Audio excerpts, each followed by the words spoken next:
10 toes down, I'll be free until the end. Crib outside the city, I don't feel safe in my hands. Took so many years, I'm just waiting for the wins. I'm in debt to no one but the one who took my sins. I do it for real, there's no reason to pretend. If I do it once, I do it again. Add it up, bankroll, euro, peso, add it up, I'm just doing me, everything is on me, oh you matter what, add it up. Man, what it do, man? This is your boy. I'm back again with a back-to-back show, man. I don't do these too often, but you know what I'm saying? I'm on a quarantine chill. So anyway, I got my boy Cornbread on, man, and we talking about cancel culture, man. So you know what I'm saying? Share this, like it, you know. It don't take that long to share it. Just hit the share real quick, you know what I'm saying? And we gonna talk about, you know what I'm saying? You know, this I guess is like a part 2, part 3 of hip hop or whatever, but that's what's popping right now. And I got a dope Beaumont artist who rap, produce, do his own video. You do your own videos too, huh? Yeah, I just did the latest one that just came out. Yep, he do his own videos and everything, man. Self-made. So, you know what I'm saying? I'm chopping it up with Cornbread. He been on the show a good 3-4 times already, so y'all already know how it goes. What's good, man? What's up with you, man? Shit, I'm just chilling. What's the day been looking like for you? What's the day been looking like? I've been making my rounds with this song that I got out in this video, and to me, I think it's a good thing because it's making people look at me different in a different light. I mean, for some reason, really, I think it's because of my harsh criticism towards the sound of music today. So people, when they listen to my music, they say, oh, he a old school rapper, or he's a 90s rapper, forgetting that I'm an MC. And if you know anything about MCs can possess the power to be rappers. They can pretty much do anything when you put a microphone in front of them. And that's what I am. So Nigga Please is just an example of, I can take a beat that's within the frequency of the music you listen to, and I can destroy it. I see that. Name some of your favorite MCs. My favorite MCs, I could give you my top 5 off the top of the head. Number 1 is Rakim Allah. Number 2 is Brad Jordan, aka Scarface. Number 3 is Tupac Amaru Shakur. Number 4 is Nasir Jones. And number 5 is Andre 3000. That's a tough 5 right there. Yeah, well, actually, the 2 through 4, Nas, Scarface, and Tupac. When you put those 3 together, you get Cornbread. Okay. Yeah. So those are the 3 that I pulled from. You know, I pulled Nas' wit and the lyricism, Tupac Shakur work ethic, Scarface's storytelling ability, and the ability to be so vivid. Ken, let me shout out to my boy Ken right quick, but his list right now, he just named it, is embarrassing, bro. I ain't gonna lie. Future, that must be the worst 5. Future, Lil B, Mike Jones, Pow Wow, and Tiger. Yeah, that's probably the worst 5 in hip hop.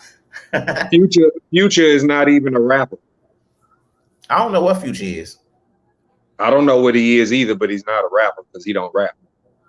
So, and that's another misconception that I'm glad that I'm on this platform, and I'm glad people watching so that we can clear it up. Rap stands for Rhythmic American Poetry. Rhythm and blues is rhythm and blues, meaning singing. So if people are singing, that's not rap music. He's not a rapper. He's a singer. I ain't never heard Future spit no bars, ever. I only heard him sing. What about so Bone? I can't play. What about who? What about Bone? Was that singing or harmonizing? What do you consider that? Bone was rapping, but they was infusing harmonies with what they were doing. Because, okay, because I'm a Bone fan. I love Bone Thugs and Harmony. And recently, let's take East 99 Eternal, the album, for an example. Okay. On that album, How many songs were they flat out just singing all the way through? I remember Buddha Lovers, and I Yeah, remember Buddha. that's the jam. And they got another one called Me Killer. It was kind of like an interlude. It was short. Yeah, Me Killer. Yeah, that was just like, that's like, they weren't rapping on that. They was just like harmonizing on that one. Right. But everything else, Me Killer they was rapping. Everything else, they were rapping. And we never got it confused saying that, oh, them niggas some singers. No, they just used harmony within their flows, within their rap styles. Yeah. You know what I'm saying? So that's, I can't. And another thing, this generation loves to compare their artists to our artists, but you can't compare a Bentley and a Honda. You comparing this generation to a Honda? I mean, musically, that's what I compare them to, because the quality has been piss poor.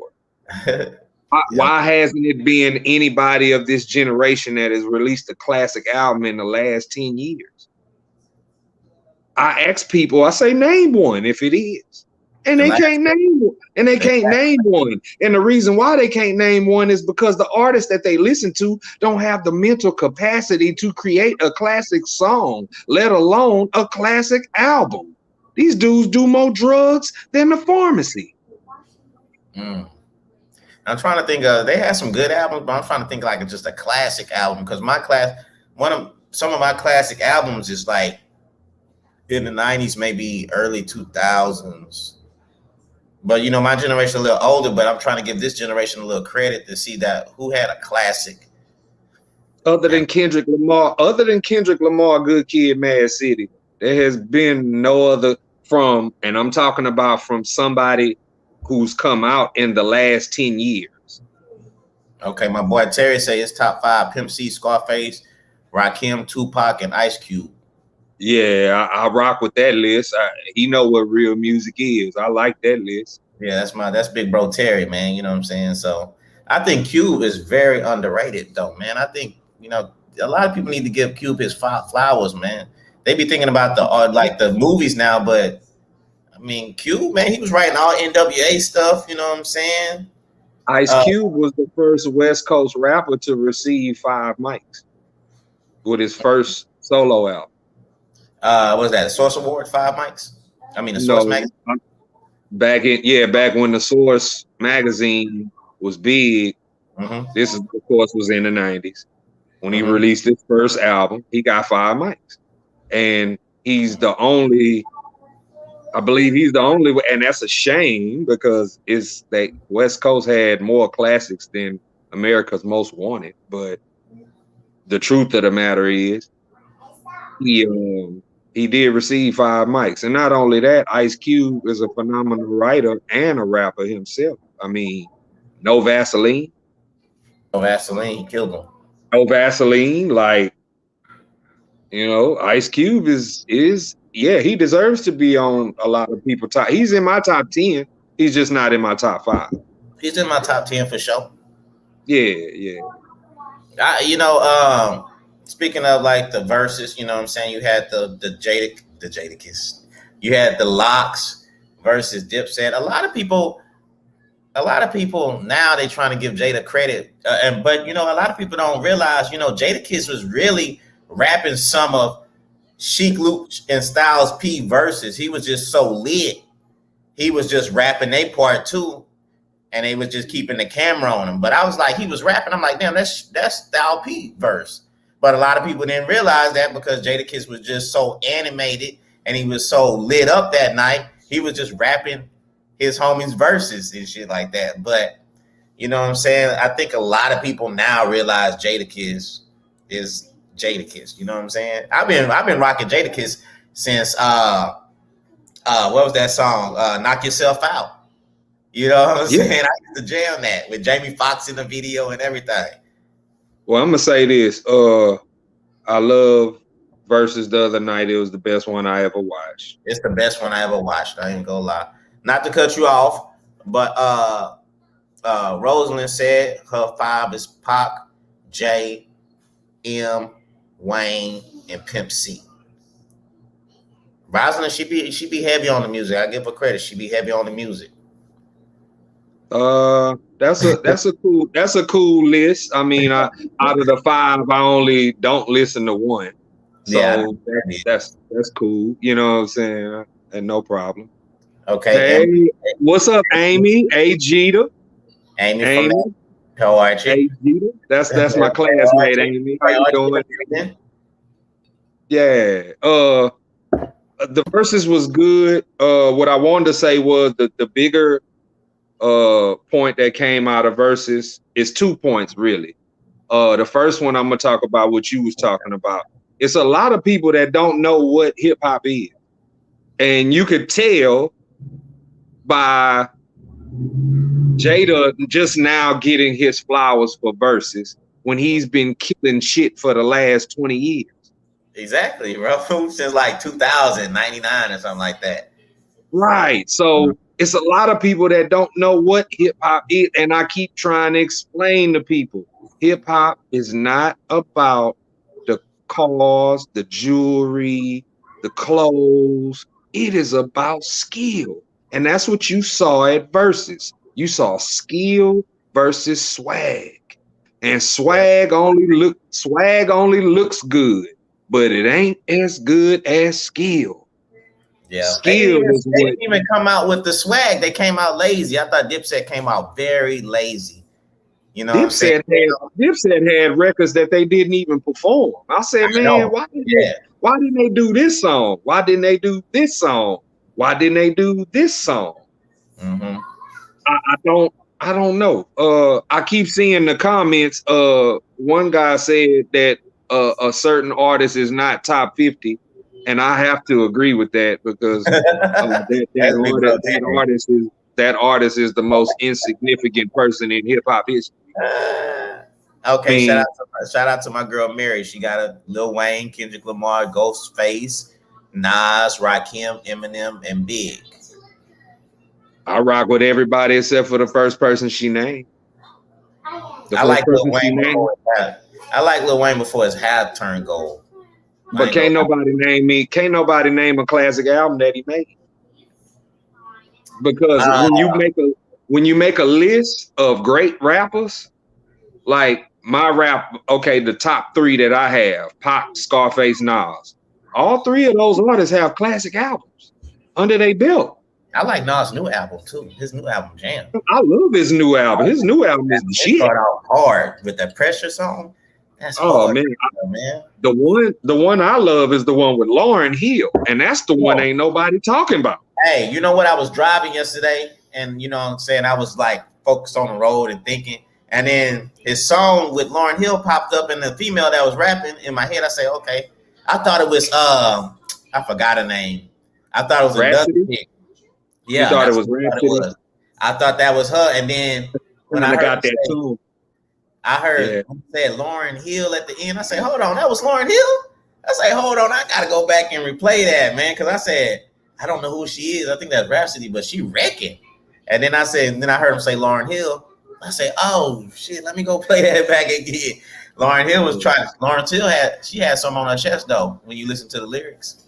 Yeah, man. And I said, you know, I listened to it today and I'm saying to myself, like, she's still ice water after 20-something. She need to come out with an album. She need to. I hope she do. I hope she pull the floor from all of these female rappers. I hope we talk about that later too. But I hope she come back and pull the floor from all of these female rappers who are currently in position. Rosalind, I hope we talk about that. Yeah, we're gonna talk about Rosalind. You're right. Cam upset me. He came out lazy.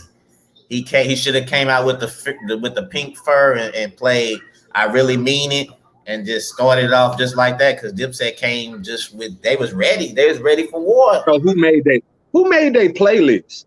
I don't know who made their playlist. It was bad, dog. It was a bad playlist. I ain't gonna lie to you, it was horrible. It was terrible. And then I think they even played a new song in there, and I was like, that sound new because I never heard it before. I was a little upset. I was like, what are they doing? I was upset they didn't have J.R. Wright and Hell Rail up there too. Upset on that. They got some. To me, they was the hardest spitters on Dipset though. I never did get into them. I just kept my focus on Cam, Jimmy, and Jewels. But that versus battle, I'm my favorite moment of that night was Jim Jones went to the crowd and this guy put the chain on his neck.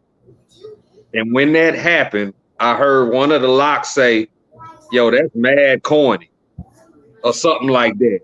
And I'm saying to myself, the chain not gonna make you rap better. The chain not gonna make you win. Mm-hmm. You know, and you in New York, and you know, all due respect to New York, but you know, New York ain't the place you want to flash too much. Mm-hmm. You know, Jim stay in some he stay in some shit, so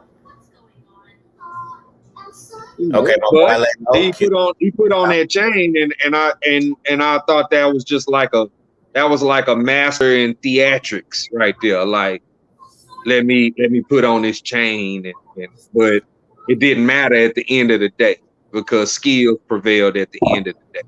You agree with my boy Terry? He said the best rapper is from New Orleans is Mystical. The best rapper from New Orleans is Mystical. Yeah. I say yeah, but he shared with I'm gonna say he shared with Mr. Magnolia Slim, Soldier Slim, and Fiend. I like Fiend. Mr. Womp Womp. Mr. Womp Womp. I like Fiend first album. It was straight. Yeah.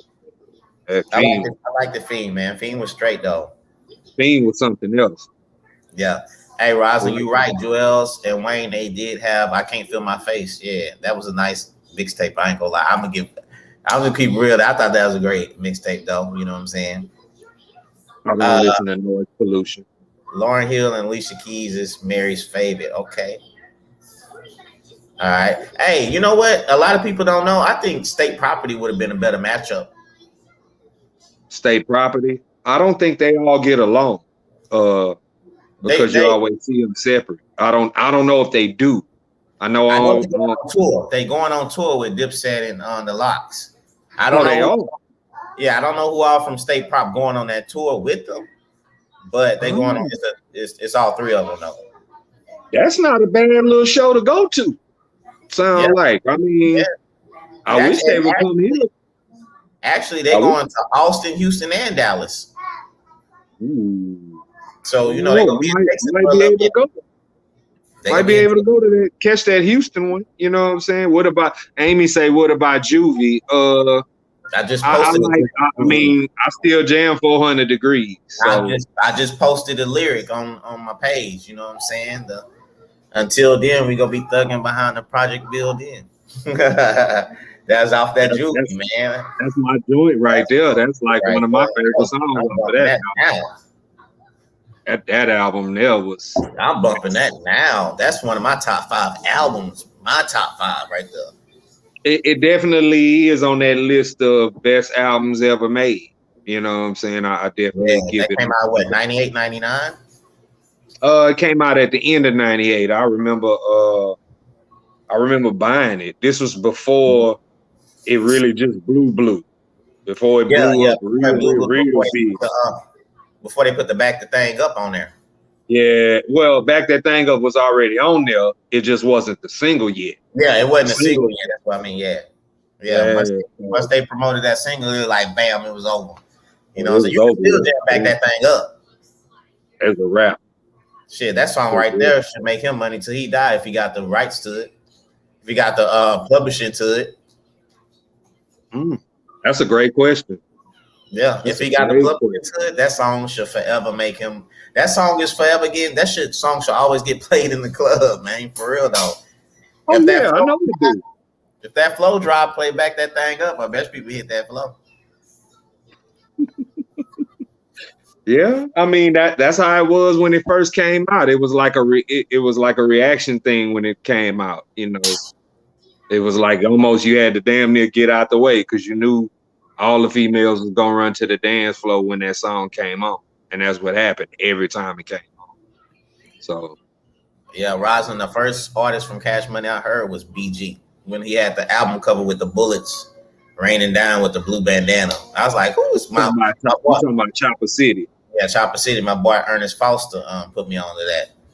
You know what I'm saying? We was in, I don't know what store we was in, but he showed. I was like, man, who was Cuz? I was like, what? He had the bullets and he had the blue bandana and shit. I said, who is Cuz like that? He's like, man, that's BG from New Orleans. I said, okay, all right. That's when I first paid attention to him, though. Yeah. I don't know what Memphis Bleak at. Jay-Z did say he was gonna forever take care of Memphis Bleak. Maybe he doing that. Maybe Bleak just lazy or something. And he just chilling. Memphis Bleak somewhere chilling. He's somewhere chilling. He waiting for Jay-Z to do another tour. You know, something like that. You know how that is or whatever. But Bleak has been quiet. But you know what? A lot of people, how they give, when I want to go back to the state prop, the reason why, because him and Jada, they had that battle back in the days. That's one of the best battles ever. And I ain't even gonna lie. To be honest with you, I lean that a little bit towards Beans. I thought Beans won that battle. All y'all gotta do is go on YouTube, type in Jadakiss versus Beans. They go show like 12 minutes of their songs with they did against each other, the performances on stage, and y'all just say who y'all think won that. But I go back and forth a little bit, but the majority, I thought Beans kind of won that, to be honest with you. To be honest with you, I really couldn't call that one because Jada was serious, Beans was serious. I like that. That's a great battle. I liked it. I loved it, but I couldn't call who won it or who lost, and it kind of fizzled out. Matter of fact, it's a video that explains the backstory on how it started and all that too. Yeah. If you can watch that video, you'll learn about how it really started. Really, it started between Jadakiss and Jay-Z, but Jay-Z felt like, I'm too big to battle you, so I'm gonna send this guy to battle. Beans the battle. Yeah, man. Yeah, Beans was quiet, man. Beans got one of the hardest songs I ever heard. What Your Life Like? Y'all go to. I think it's off his first album. He got a song, "What Your Life Like." That song is beyond real, man. I swear that's one of the hardest songs. You say that's on his first album? I think it's on his first album. "What Your Life Like." You know, that song hard. I'm talking about the beat hard, the lyrics hard. He talking about jail. He talking about all kind of things, man. That song is beyond hard though. My favorite album from Beanie Siegel is The Becoming. It's something about that album. Yeah, it's something about that album. I don't know why. I don't know if it was because of what I was doing in my life at that point, but I popped that album in and I let it ride. And you can honestly let that album ride. Like, I know his first album, I heard a couple of songs. His second album, I heard that all the way through, and I felt like it was all right. But by the time he got to The Becoming, he got a song with Scarface. Him and Scarface go back to back, and every time I listen, that's on the second album. That's on the second album. Oh, that's on the second one.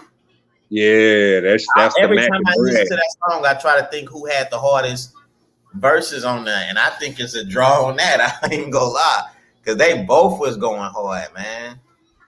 Yeah, man. Yo, Mary, these is actually not shades. These actually are prescribed glasses. They just got the shades on there. Shout out to one of my idols back in the game, Dwayne Wayne. You know what I'm saying? But that's what it remind me of. That's what I was gonna say. It remind me of Dwayne. So I can't see without glasses, so they gotta be prescribed and stuff like that. But my boy, big bro Terry saying, who do you think is the most overrated rapper in the game? Right now, it's a lot. It's a lot of them because I want to say 98% of what is played on radio, 100% of what is played in clubs, because it's music. This music thing is subjective to who listens to what. Yeah. So I can go outside and I can see somebody older, and they're gonna still be talking about the 90s. But then I could talk to somebody younger and they're gonna be talking about today. So everybody got their picks and their choices. Now, if you ask me, I'm gonna say 100% of what's on radio and 100% of what's played in the club is extremely overrated because it is not music, it is noise pollution. It's a bunch of people that's just making weird sounds and weird noises. Yeah, it's And mosquito. They got a mosquito. I be calling that a mosquito flow, man. They sound all mosquito-y and stuff like.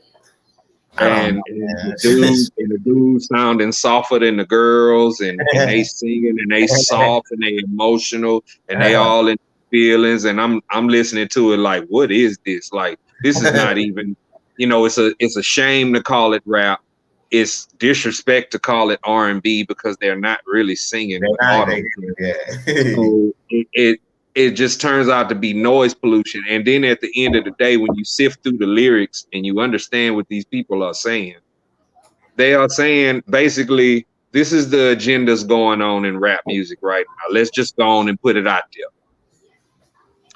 The agendas in rap music right now is to incarcerate as many young black men as they can by using this so-called gangster rap as the tool. The music that's about guns, drugs, and death. Guns, drugs, and death. Repeat. That's all they talking about. And that's what's being done. Now on the female. Diamonds in that too. Now let's talk about the female side of the agenda. The female side of the agenda right now is making it all right for girls to be proud hoes. Because all the female rappers are preaching prostitution. You know what I'm saying? So that is being done to break down the black family. If the boys are in jail and the girls are being hoes, sleeping with everybody, you can't have a black family. And that's the truth. And that's what the music is doing. That's why I equate it to stupidity. That's why I equate it to ignorance, because that's what it is. And the rappers that people should be paying attention to is the rappers that don't nobody talk about. The Rhapsodies, the Nas, the Kendrick Lamars, the, Toby, if it's even down to the underground like DeLorean, artists like myself, artists like a K Reno, artists like it's a bunch of good different hip hop artists, but they mainly like underground. You got to go look for their music, but it's out there. Good music is out there. Or even Big Crit. Shout out to Big Crit. That's my I love Big Crit. Artist label. Lay low. I love Big Crit. He's on my top favorite list right now. You know what I'm saying? I love Big Crit. Love his music. Yeah. What do you think, since we talking about cancel culture, you know what I'm saying? They've been trying to cancel a few artists. One of my favorite artists, I'm not even gonna lie, one of my favorite artists, Tory Lanez, they've been trying to cancel him. The Baby, they've been trying to cancel him. What do you think about the Baby? He's been losing a lot of money. Austin Festival just canceled him. He done got canceled from about 10 festivals right now. Millions of dollars he done lost. What you think about that? Well, let's start at the beginning. Let me say this first and foremost. I am not and never will I be a fan of Baby's music because I don't like it. Now, that's first and foremost. Let's get that on out the way. All right. Now, what he said at the show. When I heard it, I felt like there was somebody in the industry who is seeing the same thing that I'm seeing. And that's basically these people pushing off their lifestyle on straight people and children. Let me take you back here. Let me deviate for a second. Yeah. I was in Target in the month of June in Houston. And I'm walking out of Target and I'm walking past the children's section. And there's a black lady standing in the children's section looking at the shirt saying, why do they have a Pride collection for children? And it made me look and say, yeah, why do they have a Pride collection for children? Why are they putting all this stuff in cartoons? Why can't you watch regular television without seeing this SHIT. They are pushing it off on straight people and children. Children who should not know about a sexual preference or an alternative lifestyle. That is wrong. That's why I felt the dude said what he said. Now, he didn't even address somebody's name. He didn't say none of that. He just said what he said. And I took that as, okay, this is somebody who's looking at it the same way that I do. And he just got a microphone and he's in front of thousands of people at a packed show. So he has a voice and a platform to say that.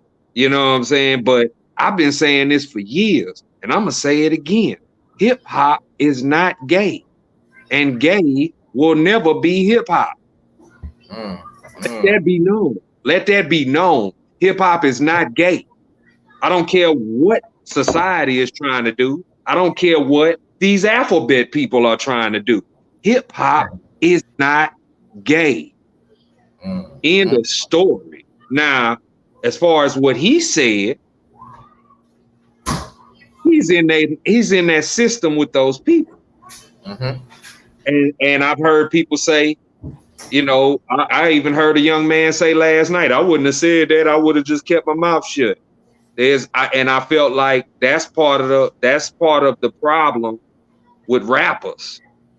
I remember there was a time when rappers came out and said whatever the hell they wanted to say whenever they got good and ready. Do you remember in his interviews, Pac used to let people have it.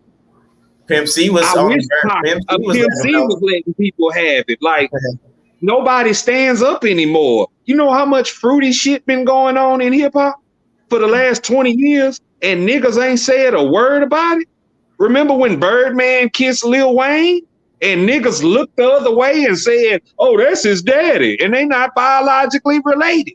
Funny shit been happening in rap for over 20 years and niggas been scared to say something. Finally, you get somebody from this generation with balls to say something. I commend him, I commend Lil Boosie, and I commend T.I. for standing up for that. I respect that because far too long has hip hop been filled with cowards. These niggas is cowards. They get on records talking about they'll kill you, kill your wife, kill your kids, but they ain't gonna talk about killing nobody Jewish. They not gonna buck up on them alphabet people.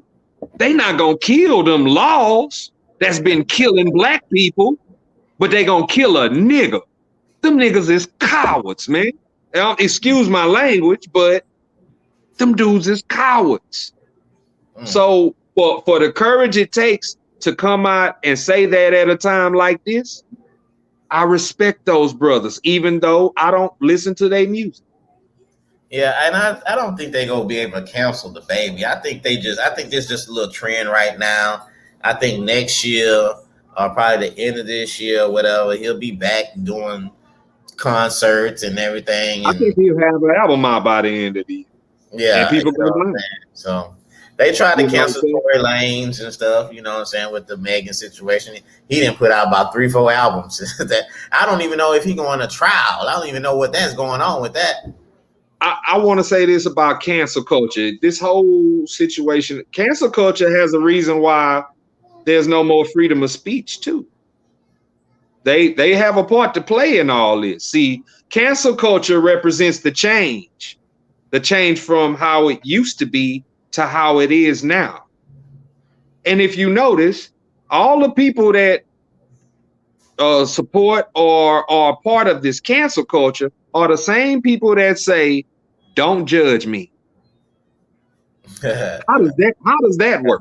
Explain that to me. You know what I'm saying? Like, because these are the things that I wonder about. I'm looking at it. I'm saying, how did, over the last couple of years, they have been talking about canceling a bunch of people. But guess what? I still hear R. Kelly playing on the radio every now and again. It don't play a lot, but they still play it. And that's my point. You can't erase a 30-year career. How you gonna erase 30 years? It can't be done. It can't be done. Now, certain people will get canceled. I mean, look at Chrisette Michelle. She performed at President Trump's inauguration ball, and we ain't heard or seen of her since. She got dropped by the record label, and nobody's working with her. It's almost like she off the plane. I'm gonna have to see what her Instagram looking like, man, because I ain't heard Chrisette in a minute, though. You know what I'm saying? But I'm just saying, like, there's gonna be some casualties. Yeah, you know, because when they went after Bill, then they went after R. I was saying, okay, is Me Too only going after black people? And then next thing you know, Harvey Weinstein, Kevin Spacey, all these rich white people who own these big ass companies. Now they up in court, you know what I'm saying, going to court, and they getting arrested for the same crimes that these black people are. So I'm saying, oh, okay.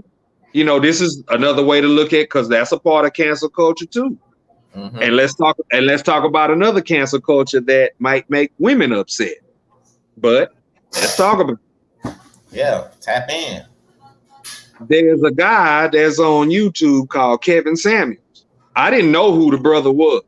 Yeah, I never heard of the brother, but I started watching his video, and that's because he be ethering them hoes. I'm talking about, and he's not doing it in a mean. I mean, he's very harsh. He's very harsh, but it comes off very educated and very helpful if you listen. But now it's a lot of women that say, you know, they are extremely sensitive, and they saying they want the dude put off YouTube because he's telling the truth about them. Yeah, and you know what? He talks to everybody too. He talks to black, white, you know what I'm saying? He don't care. It ain't just based on a black female thing or whatever. He talks about everybody. Yeah, but my point is, they got him wrapped up in cancel culture because they want him off of YouTube because he's telling the truth. You know, and it's, you know, different strokes for different folks. We can go to, you know, social media. It's certain people that want to say certain things, but they getting stifled by policies, stifled by community guidelines, stifled by it seemed like it's heavy censorship everywhere you go. It's almost to the point to where it's like you can talk, but you can't talk too loud. Because if you talk too loud, you might get canceled. If you say the wrong thing, you might get canceled. You know what I'm saying? And that's very, very unusual, to say the least, to live in those type of circumstances where you can, you know, you walking on eggshells. Ain't it hard for black people already without cancel culture, without a lot of things that's happening today? You know, when did they even start cancel culture, man? I even, you know, that's new to me still. I feel like cancel culture might have started less than 5 years ago when they started the Me Too. And where is Me Too? Me Too been gone. Me Too ain't did nothing since R. Kelly touched that jail cell. They accomplished their mission. Somebody must have added out. They accomplished it. It's like the whole Me Too was about him. And once he got behind bars, it was like, okay, well, we can go back to our lives now. I ain't heard nothing from Me Too. Just being real. Man. So, hey, let me ask you this: as far as like a versus, do you think they should start doing their verses now because of different now because the way they did the Dipset and the Locks, they had the crowd there.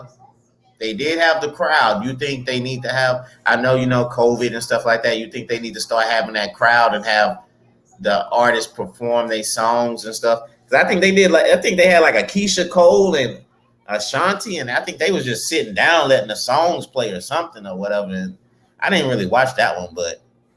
Well, I think because of COVID, people not going to take the concert approach unless COVID goes back down and you can go, you know, watch a show again or whatever. But I think the next versus battle they're gonna do, they probably gonna be back sitting down in the studio somewhere.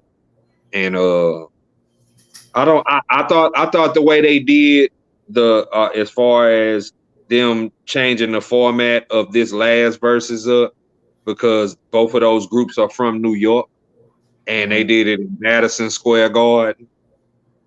And they also did it on the night where it was the 26th anniversary of the 1995 Source Awards, which was held in Madison Square Garden. So it's like a lot of hip hop nostalgia wrapped up in one. You know what I'm saying? I like the way they did it because they turned it into a concert. Normally, I just really thought that they was gonna be playing their songs.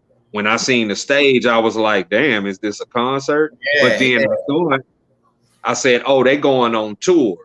This is a preview," and that's what Versus was, the preview. Now that they did what they did, I feel like they're gonna have a sellout show based off Versus, and if so, that's good. Yeah, I'm happy. You know what I'm saying? And hopefully, what people will realize is this whack shit is coming to an end. People are already starting to look the other way. People don't want to hear that nonsense no more.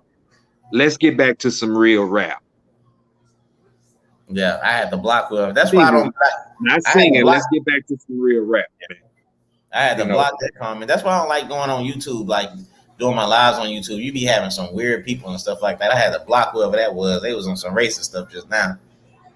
He posted like 10 straight comments about black people and stuff like that. I had to block that real quick ASAP, get him out the way. I mean, I love challenging those types too, because there's some ignorance on that side of the fence, and whatever he can say about black people, okay, you know what I'm saying, and we can be disrespectful all night. But the thing that's hard to do is to tear somebody's head off verbally without being loud and without using profanity. And because I'm a writer, a reader, and all that, and very skilled with my words, you know what I'm saying, I can do that. But I welcome all the hate, because you know what? Fuck them, straight up and down. Fuck them. How about that? Yeah, fact. You know what? You know what they need to do? They need to do a West Coast version now. I think the Locks and Dipset, they need to go to the West. They need to try to get like Cube. I know they're not gonna get Dre or nothing like that. They just, I don't know. They just out the way. But I think they need to get maybe the game. The game got a few hits. I think the game got an impressive catalog of albums. That's what I'm saying. Maybe they could get the game, but I'm trying to see who else on the West Coast can go with the game. I don't know too many on the West Coast. I'm talking about that hasn't already did one. Like Snoop, he already did one. That would have been nice, him and Snoop. Maybe Cube already did one too. Yeah, E40 and Short already did one. Maybe Cube in the game. You know what I'm saying? New school. Well, Cube said he wasn't doing verses. Cube said he didn't like the style. He wanted to be like on some love type of. I say, fuck it. Go ahead and go for the gusto. Let's do DJ Quick versus MCA. They cool now. Yeah, so let's go on ahead. I mean, because I love DJ Quick. I'm a DJ Quick fan. I fuck with MCA too. I love MCA. That's who I first started. When I first started listening to West Coast music, it was MCA and it was Spice One and it was Snoop Dogg. MCA was my favorite one out of all three of them. But I love Spice One was one of my favorites. I didn't know Spice One was born in Texas. I didn't know that. I didn't know that either. Yeah, I like the Spice One. MC8 was my favorite though coming up. I ain't gonna lie to you. But yeah, MC8 and DJ Quick. Yeah, that'd be really on the West. That's some real West Coast. Yeah, that'll be nice, man. I like to see that one if it happened. Rosin say Q with Eat Game. Q got some classics, but the game, he got some that documentary. It's two different eras of California. Cube represents the late 80s into the 90s California, and Game represents the new millennium California. It's two different It's still California, but it's two different eras. It's two different the song catalog that they were, on the verses, that if they did it would have been dope. It would have been a nice collage of different songs on there. I don't know. It would have been nice. It would have been a nice West Coast vibe. Yeah, if they do it, see if they do it. You gonna talk about the female? Are you gonna talk about the female rapper? Yeah. I was just finna go back on the Lauryn Hill thing and stuff like that. As far as you think Lauryn Hill would bring out, I'm saying, how Jadakiss now his streams went up. They're focused right now. They're starting to focus on lyricism and stuff like that because Jadakiss and stuff. You think if Lauryn Hill came back, you think that would uplift and bring some female MCs up front, like Rhapsody and 3D Nike, artists like them, what I'm saying, and make that, the popular thing now as far as, spitting lyrics and not just a city girl type vibe thing. Definitely, man. I mean, that's what I'm hoping for because that's what made the 90s so good. The 90s had balance. It's a reason why today's artists are still sampling 90s music. Ain't nobody ever thought about that either. But I'm saying, oh, okay, y'all can diss us and call us old, but you still sampling our music. Yeah. You know what I'm saying? So what does that mean? You know what I'm saying? And it's just weird, man. But I wish that there was more balance because there's so many people that sound the same, that act the same, walk the same. It's a lot of go along. It's a whole lot of go along, get along right now in rap. Period. I don't like that. I don't like when the artists, when they all sound the same, and they'd be like a new artist, and then when I press to listen and he start off singing like, the rap, I'm like, oh man, like damn. You know what I'm saying? I want to hear some. I want to hear their language. I want to hear their language, how they talk from their community. I want to hear their accent.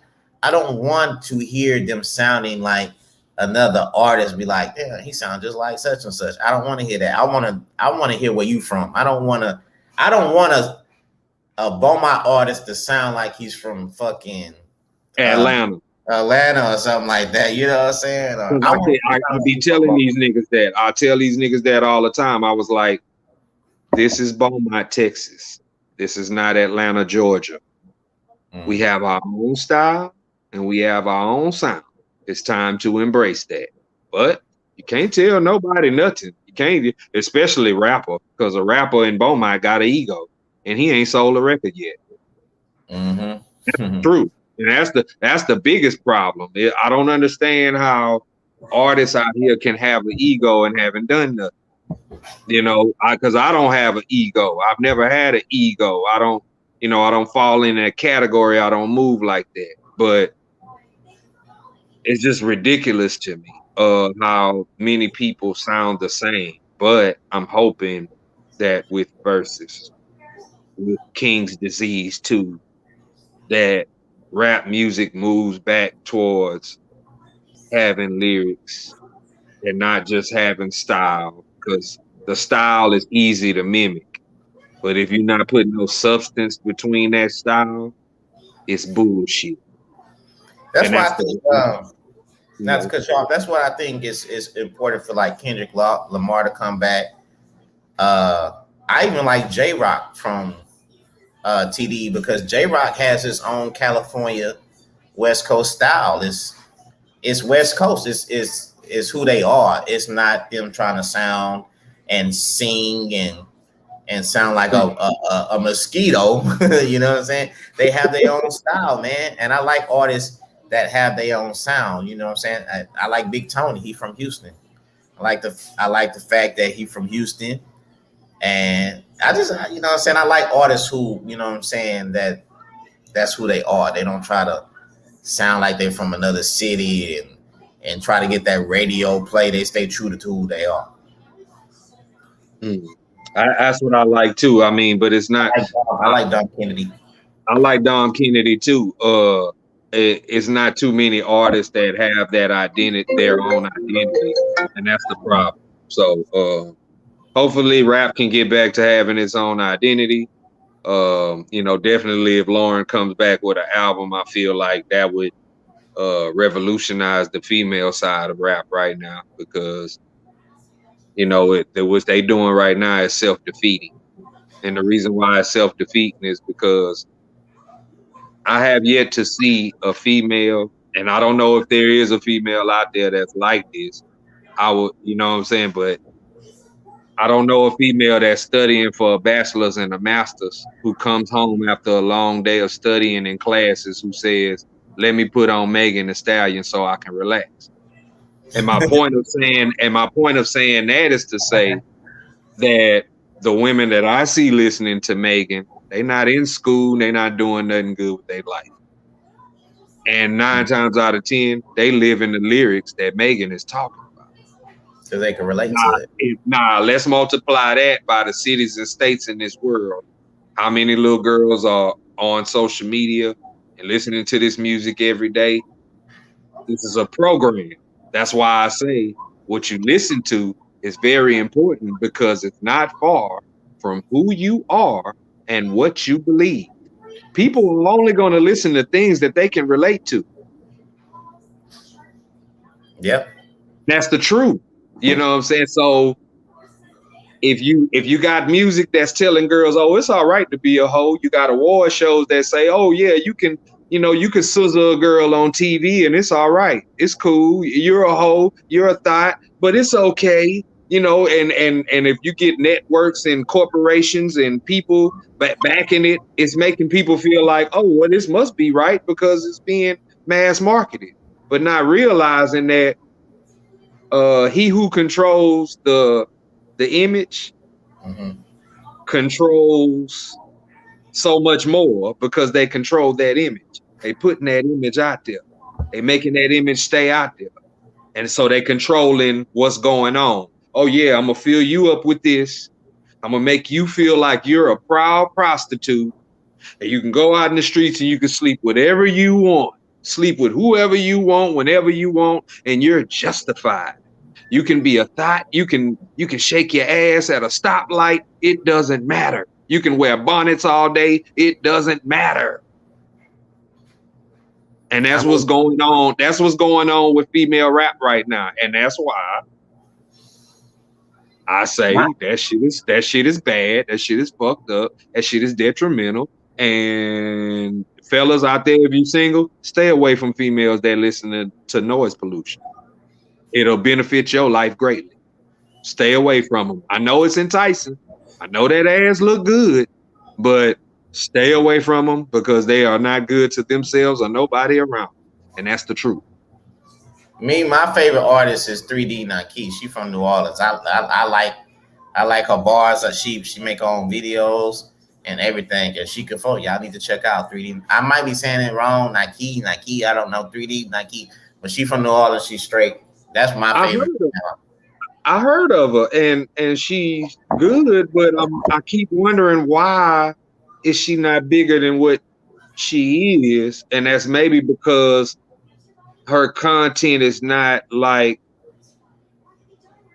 all the other girls. You notice that, like, in my personal opinion right now, Rhapsody is the best female rapper out, because she's not a thought. She's not talking about thought culture. She's not talking about fucking and sucking. She's talking about the truth. So, but nobody knows who Rhapsody is because she's not publicized and promoted. She don't have records on radio, you know what I'm saying, or none of that. So nobody knows really who she is until she steps up and kills a cipher, or she steps up and shines on somebody's record or something like that. But now, my point is to say this. The best female rapper in the game don't talk about sex.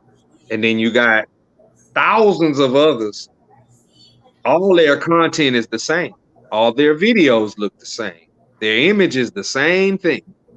What do you think little girls are going to do? Do you think, let me ask you this. Do you think that the music today is enticing girls to be hoes? It's not positive music coming from females, especially the ones that you hear on the radio. You got the city girls, you got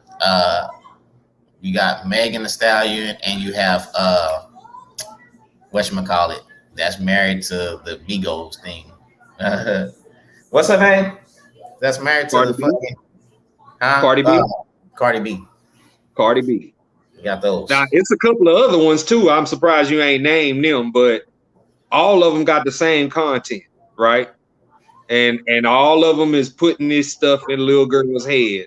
Do you know I feel so bad for the generation, that the younger generation, or the people that's dating right now? Because men, when you go to the club, these are the females that you are gonna encounter. Yeah. And then what you gonna do? You know what I'm saying? I mean, now some dudes, they get lost when they see the ass. They get lost. I don't know why. Yeah. It just happened like that. But you know, for those who think about it and those who really assess what's really going on, it probably wouldn't impress you like it doesn't impress me. Because I was telling a friend the other day, I was like, okay, you got all these girls that can shake their ass in front of a camera. I was like, what good does that do me? I was like, if you want to impress me, why don't you read a book without pictures on the live video? Let's really impress. I mean, because at this point, it's not really about your body. Rosalind said, I think she's meant city girls. City girls are supposed to settle for nothing. But I don't know about settling for nothing. Supposed to settle for nothing?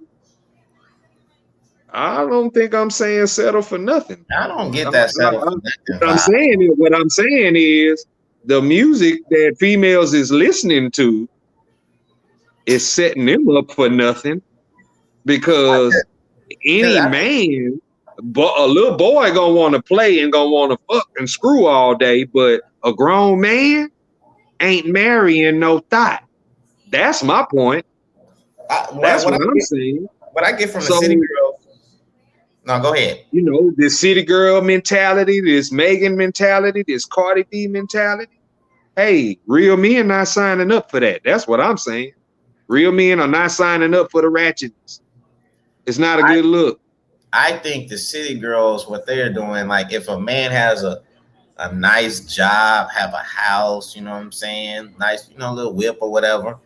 And let's just say he's making like a high, let's say he's making like 65, 70,000 a year. I'm just throwing that out there. City girls, their music is like for the dudes that's like 6 figures or more, and you gotta buy me like diamonds, and you gotta do this and do that, and I want a Birkin bag and all that type of stuff. That's the kind of vibes I get from them. Their expectation really is like a little too high. I mean, that's what I get. For some girls, that's only buy me a Birkin bag. That's what I get. For some girls, that's not even attractive, and that's only gonna bring their pussy to the table, and they want all the money in the world. How the hell does that work? Tell me where they do that at. See, I ain't never been a simp, a sucker, or a trick, so I don't know nothing about it. You know what I'm saying? But I do know that is a problem too, because the problem with a trick is, certain females meet a trick and then they're under the impression that all men are.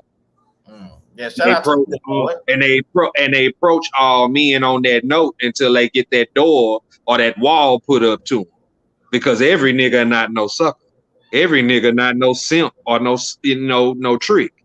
You know what I'm saying? I myself have never paid for anything that I can get for free, so I cannot relate to these stories of you gotta buy me this just to be seen with me. Are you out your fucking mind? Excuse my language. What? And you ain't even attractive enough. Like the like the hair all down to the floor and stuff like that. That ain't attractive to me. You got afros on your eyebrows. That's not attractive to me, yo. Like, I don't care about you twerking. That shit don't do nothing for a real man. That shit entices a little boy who has never had vagina, not a grown man. And women need to get that through their head. You know what I'm saying? And that's true. Shout out to my boy Peter Ford. YouTube, y'all can check this out on YouTube. You know what I'm saying? Y'all can go on YouTube. Y'all can chime in on the kickback and all that stuff like that. Shout out to Peter Ford. He been kicking some. I like his comments and stuff like that. But you know what I'm saying? Shout out to my boy Aaron Scott too. You know what I'm saying? So he say pussy is a plot. Okay, all right. You know what I'm saying? I believe that because that's what it is. Like, because even Tupac said this. He was like, he explained to this lady. He said, "You're only a bitch if you put a price on yourself." He was like, because you said, because you're sleeping with men for money. He was like, because when you go out and see men sleeping around, they do it for free. And nobody even peeped that. Nobody even paid attention to it. You know what I'm saying? But that's been going on. That was going on before I was born. Back before I was born, the saying was no romance without finance. That's tricking. That's related to tricking because that's essentially saying, oh, you can't get none unless you got enough money. Mm-hmm. I just seen on a picture with Diddy. I don't know which one of the city girls it was, but I heard she messing with Diddy. They got a picture of her sitting on his lap. He laid back. They got a drink in the hand. I was like, shit. And that's cool. And that's cool too. I mean, I guess she got her dude with money, but I hope she know that her boyfriend like boys. You know what I'm saying? I'm gonna let it be known, man. I mean, I'm not gonna hide nothing. I'm not fake. I'm not phony. I'm gonna tell the truth, man. And hey, if they together, more power to them. She's probably milking them for everything it's worth. That's cool. He's probably putting that up a good front. You know what I'm saying? Trying to keep his boyfriend at bay while keeping his girlfriend satisfied, and that's fine too, man. Cool, Exactly. So let me ask you this, okay? Who's an artist that you want to drop who's an artist that you're looking for that you would like to drop that hasn't dropped any music? Who are you checking for? Who is Cornbread wanting to drop some music that he's been waiting on? Well, actually, the person who I have been waiting on just dropped the album, but outside of Nas, I would say Kendrick Lamar because he's been off the scene for over 4 years now since his last album came out. It's been a minute though. I hope he made a lot of money off his last album because 4 years is a long time to drop. Yeah. I hope he been eating still. Yeah, I just want to hear that. But you know what? I forget. I'm sorry. What's up, Byron Mickens? What's up, brother? Dr. Dre is gonna drop something, and he's gonna drop something. Yeah, because he's going through this divorce and he's got to pay spousal support. $3 million a month, something like that. Something like that, yeah. So I feel like either he's gonna be producing a lot more or he's gonna put out another album. And the word is, man, he got so much music that I've used to hear from artists saying he had and he never put out, man. I feel like he's gonna put out something amazing because all these pictures keep popping up with him and DOC and him and Snoop, him and Kendrick and him and Eminem and him and this person, that person, and I'm saying to myself, okay, come on with it, Dre. You know what I'm saying? Like, man, what do you say? We are living in the age. I think that's where men are dominated by a culture that is built on false grounds. Men are dominant and suppressive. What gender died in all these world wars? Boys. Peter getting deep with us, man. Yeah, I mean, but it's real though. I mean, I keep trying to tell people, but I'm getting to the point to where it's like I can't talk to anybody anymore. I damn sure can't talk to anybody about music because everybody don't know what real music is, and damn sure it's a lot of people that don't know what real hip hop is. And how I know that without talking to them is I hear the music that they playing out their car. Mm-hmm. And when I hear that shit, I leave.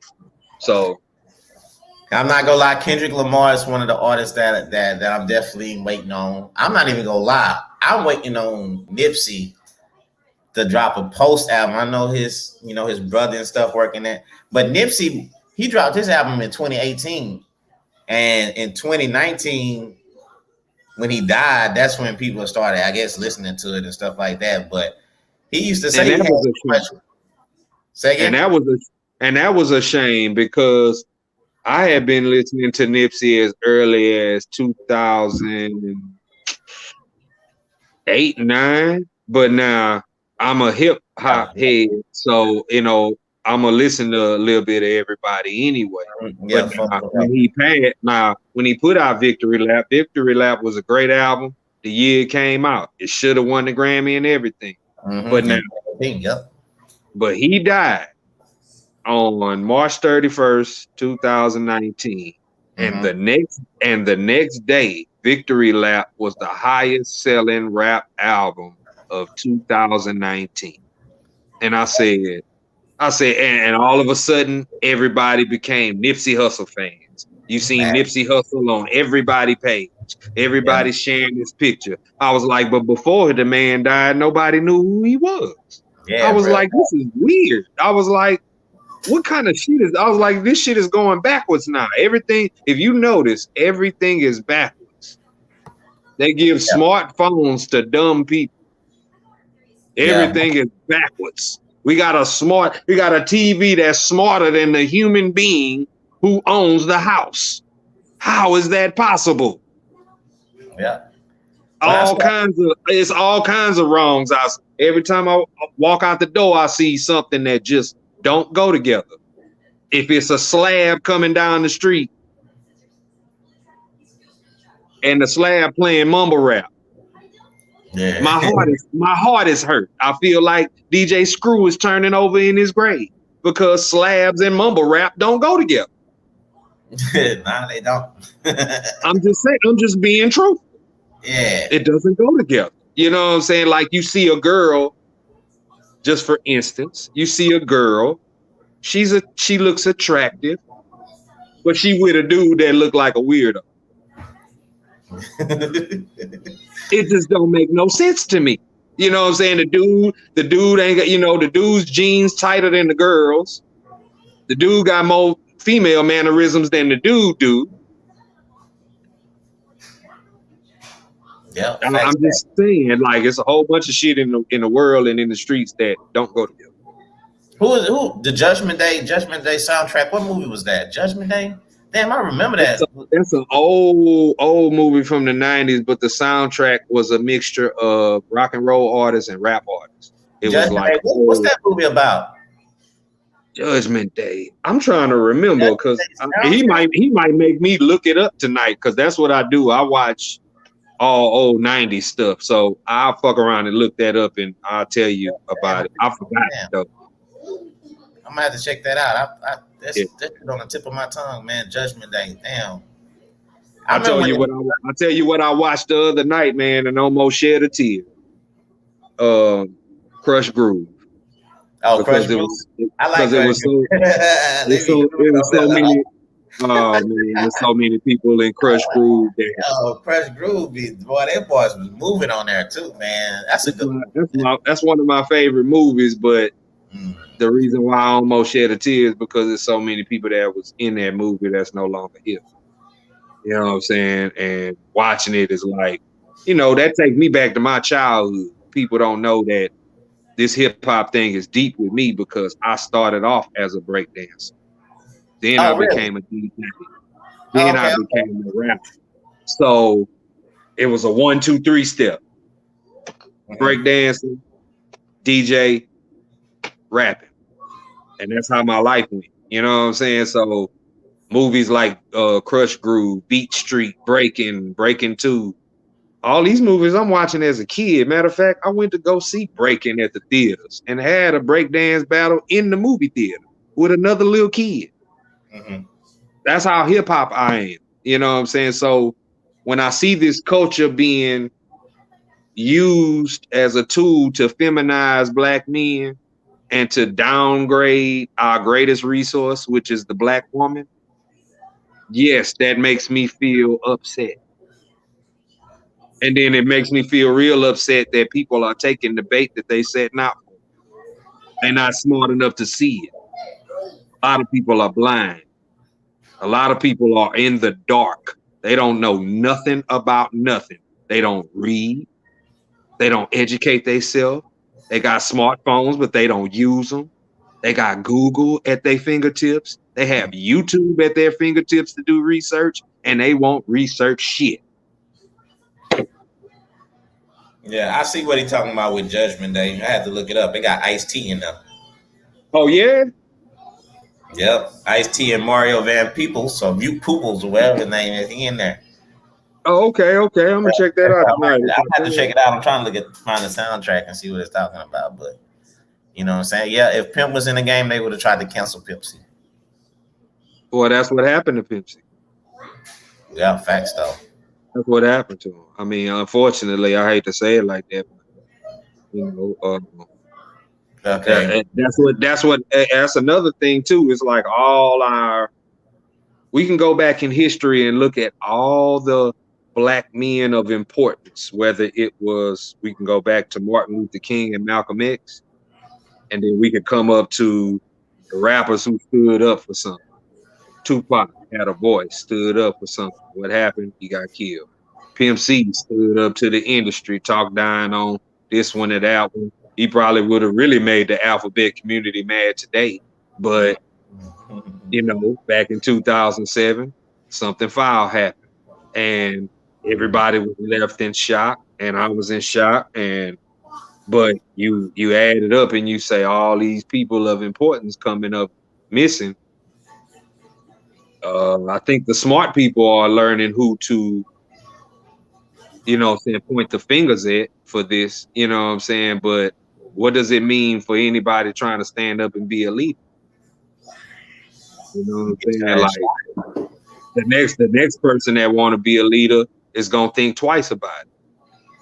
You know, the homegirl say she mad about Biz Marquis. I want to say rest in peace to Biz Marquis. Yeah, rest in peace to Marquis, man. For real, well done. Because it seemed like every time we turn around, we losing somebody from the golden era, and I don't like that. Tupac was the greatest of all time, still is the greatest of all time, my personal opinion. But yeah, man, it's a hell of a life, man. That's all I can say. It's a hell of a life. Yeah, I love Pac. I ain't gonna lie, man. I shed a tear when Pac died. Pac died in '96, man, when I was at a West Orange Stark in Central game, man. And when we was going to that game, they pronounced him dead on the radio. And that whole first half, I wasn't into that game. And in the halftime, I just went sat in the car. I sat in the halftime, and the rest of the game, I just sat in the car, just was out of it. You know what I'm saying? When they pronounced him dead, I couldn't believe it. I didn't want to believe it either. I mean, me and my friends, we were all Pac fans that day. I believe I found out when I was in my grandparents' house. And I ended up going to South Park, and we got fucked up like we lost a family member. Mm-hmm. Like, we stood outside the stove. This is back when I was too young to buy alcoholic beverages. So what I had to do was stand outside the store and wait for somebody that looked cool enough to give them the money and say, hey, man, can you buy me a bottle of whoop whoop? And that day, I can honestly say that day, we didn't have a problem getting it because everybody around us was fucked up about Pac. Every car that pulled up was playing Pac. Everybody that we talked to, they was like, man, you heard about Pac? And niggas is like, yo, you heard about Pac? We can't believe this shit. And niggas is all at the store like, yeah, we finna get some cigars and some drink, and we finna get fucked up. And that's what happened. It was like a family member, man. Yeah, it was like losing a family member, man. And we didn't even know the dude. We was just fans of his music. You know what I'm saying? I ain't gonna lie, I be feeling like that way with Nip, though. I ain't gonna lie. Like you said with Nip, I've been listening to Nip since, like, you know what I'm saying, 09, 010.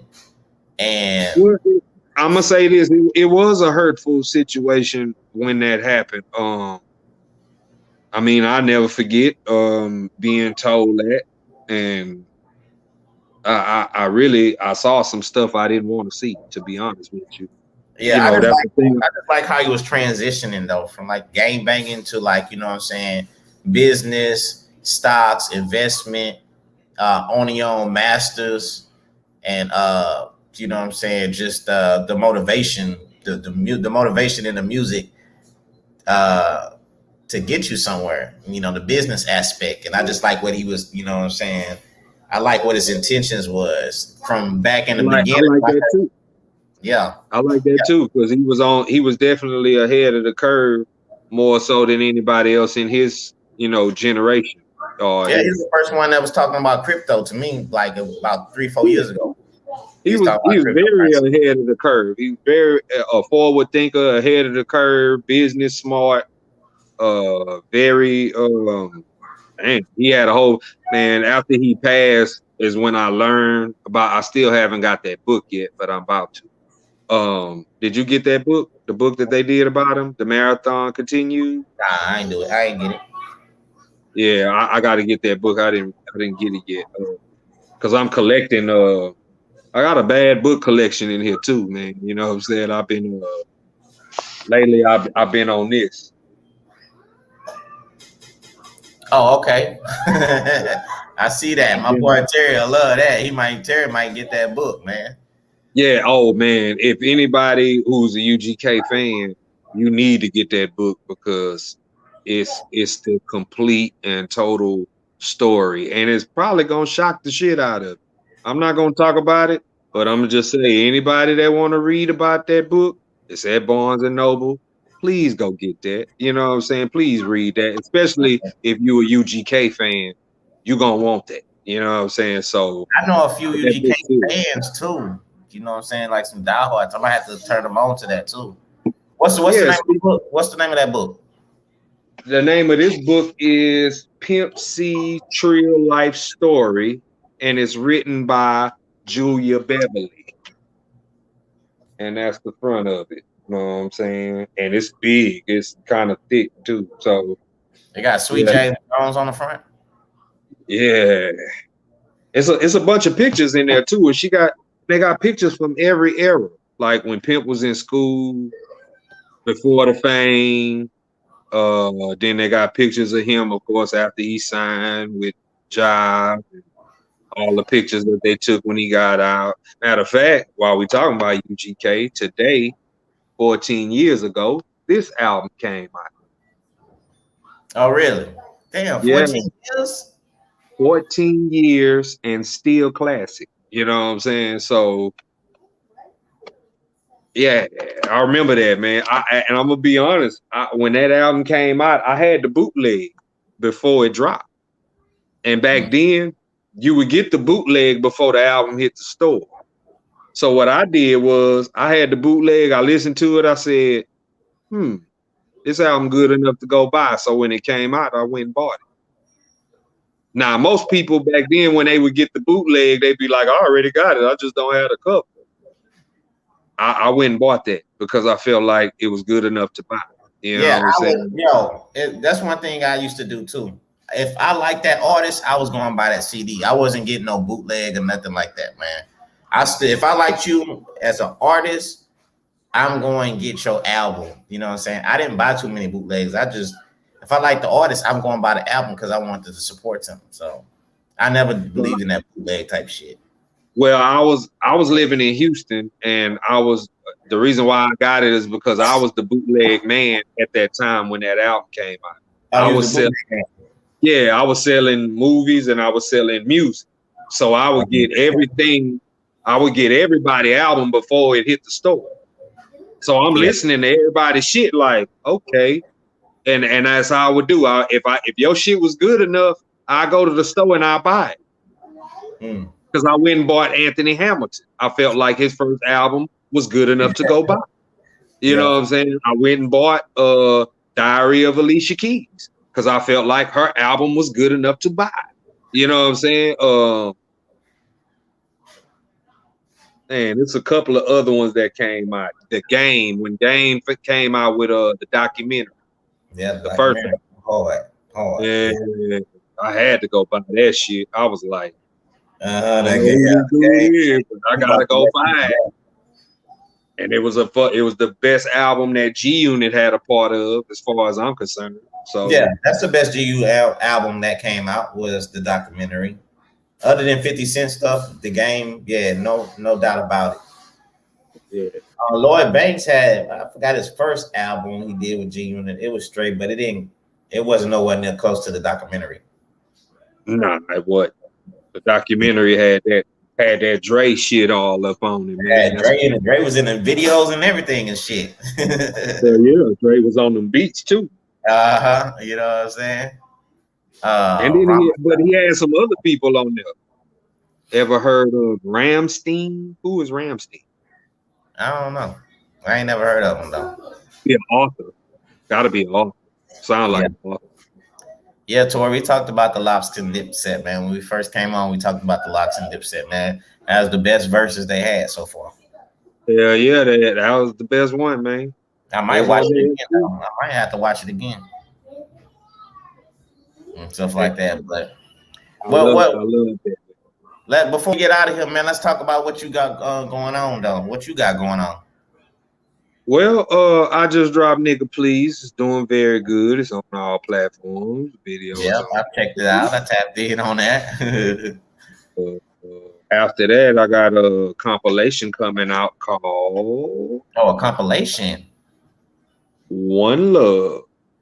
What you got on this compilation? What's all on that? Man, this compilation, basically, I took the motto that Tupac had when he was making One Nation. Yeah. And I said, I'm gonna call mine One Love. I feel that. And I say, okay, I'm gonna work with. I just basically opened up and just started working with a bunch of different artists from Beaumont. There's a couple of artists on there from the city. I got one artist on there from North Carolina, but for the most part, it's a 409 Beaumont affair. From the north side, I don't know if you know these people, but you should. One is Kiki D. Yeah. I don't know if you know who Kiki D is, but Kiki D is on. Suge Kane, he's from the north side. That's like one of my real good friends. I ain't heard Suge Kane. He's on there, and the song we got is jamming. And of course, I got my homeboy from the Set Boys, Felix Barbosa. Oh, damn, I ain't heard that name. The Set Boys, god damn. Yeah, man. I got some people on there. I got Playmaker Cage, my kinfolk Carleon, Nino Carleon, Cornflake, Tay Deasy, he's from Houston. Okay. Italy, female singer named Marina. See who else is on there. Mr. Benabody from North Carolina, he's on there. And that's coming out real soon. The video we already did. It's a surprise in the video. I'm not gonna allude to the surprise, but the first video for One Love has already been done. I shot it in Houston. Had fun. Thank you for everybody for coming out for that. And then after that, I'm doing Ladies Room, and I know that's something that might pique a lot of people interest because that's a project that speaks directly to the women. And it's not all just one way or one side of the affair. You get all sides of the spectrum. I'm correctly addressing every type of woman accordingly with this Ladies Room album because it has something for every woman on there. For the women that like her.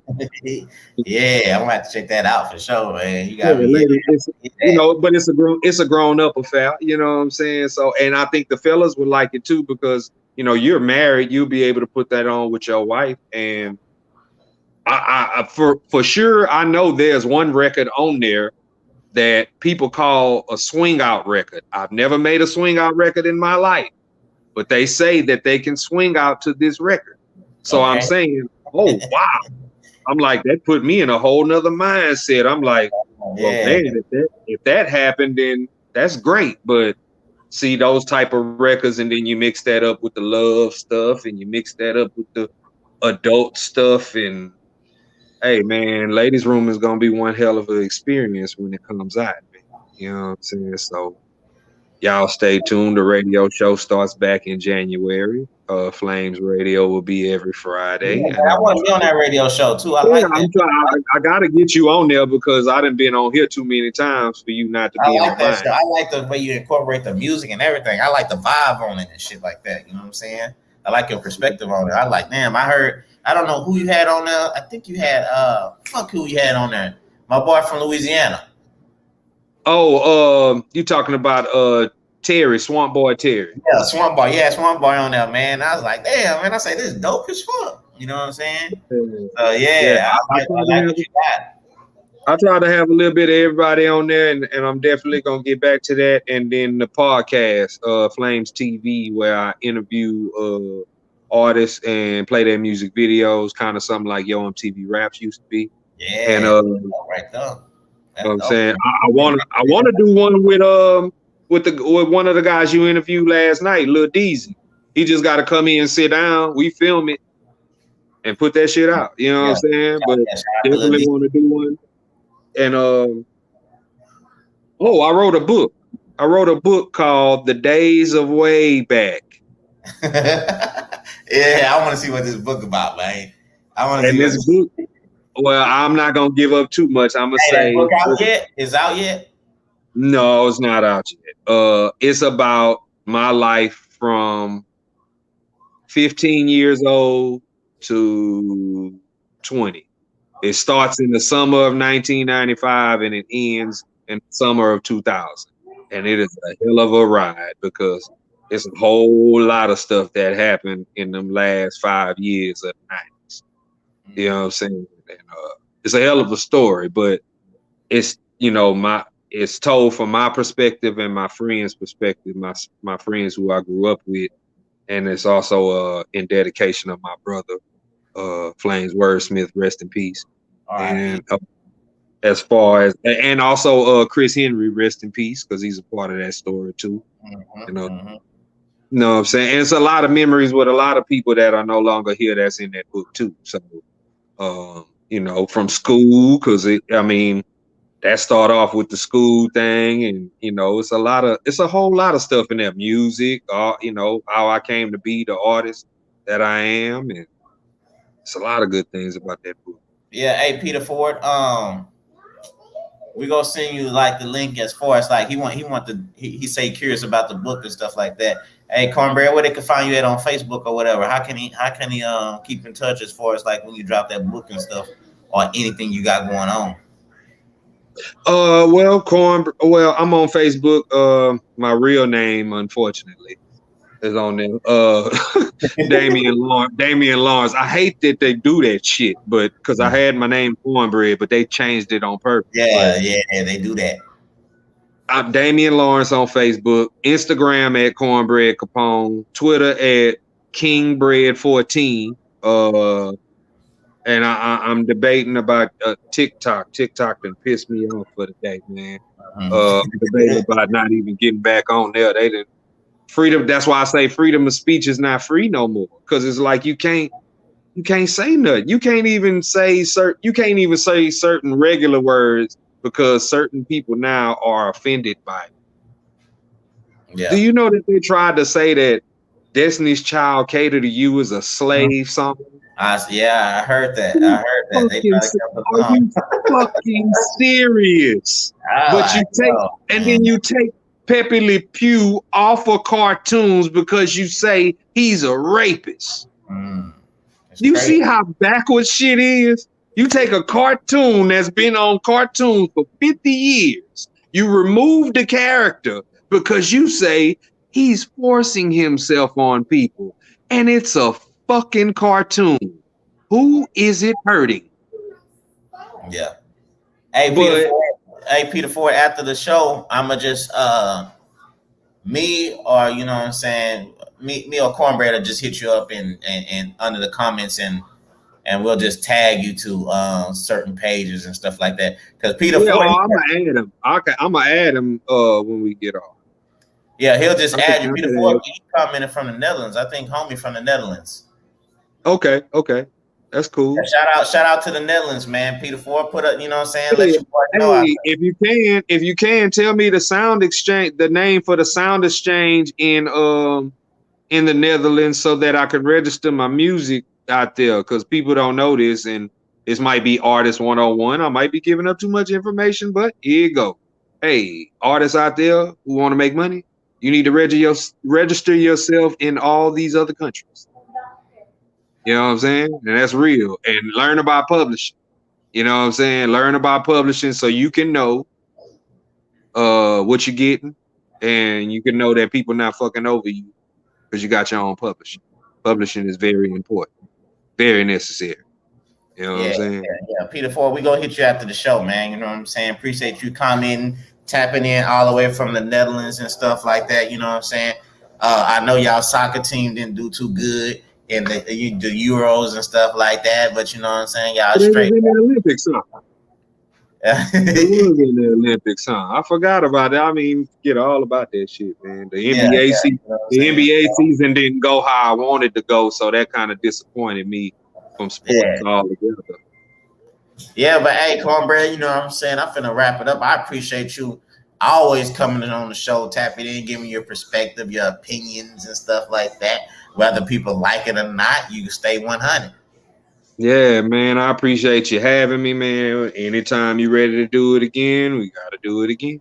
Yeah, we gonna always do it again, man. And also, like when you get the show running, man, let me know the radio show and all that. Like I said, I like that, man. I like the vibe. I like how the music was playing throughout it and shit like that. That's 100. Thank you. I miss it, man. I really missed it when Biz passed, because I was like, if I was on the radio right now, I'd be playing Biz Marquee. I'd be playing, Black Rob, Digital Underground, DMX, Prince Marquee D, Ecstasy from Houdini. I'd be going down the line and playing everybody music, because, hey, man, we got to rep for the culture, man. We got to continue to rep for the culture. He steal people shit on Band Lab. I don't know. That's what Aaron Scott saying Peter Ford or something like that. Ford. I don't know. I don't know. Seen people before. Oh wow. I don't know. I don't know what I'm out about that, but hey, you know what I'm saying? Damn. I wasn't expecting that one. I wasn't expecting that one either, but you know what I'm saying? Hey, shit. It is what it is. So we gonna leave that alone. But hey, Cornbread, I appreciate you coming on the show again. You know what I'm saying? Thank you, man. I appreciate you too, brother. Let's do it again. Yes, sir. I'm gonna tap in with you later. All right. Bet. So look, that was episode 84. Peter Ford. I don't know what my boy Aaron talking about, man. He might have you confused. He might not. Okay, he say he ain't even on there. At he say he ain't even on there. So I don't know.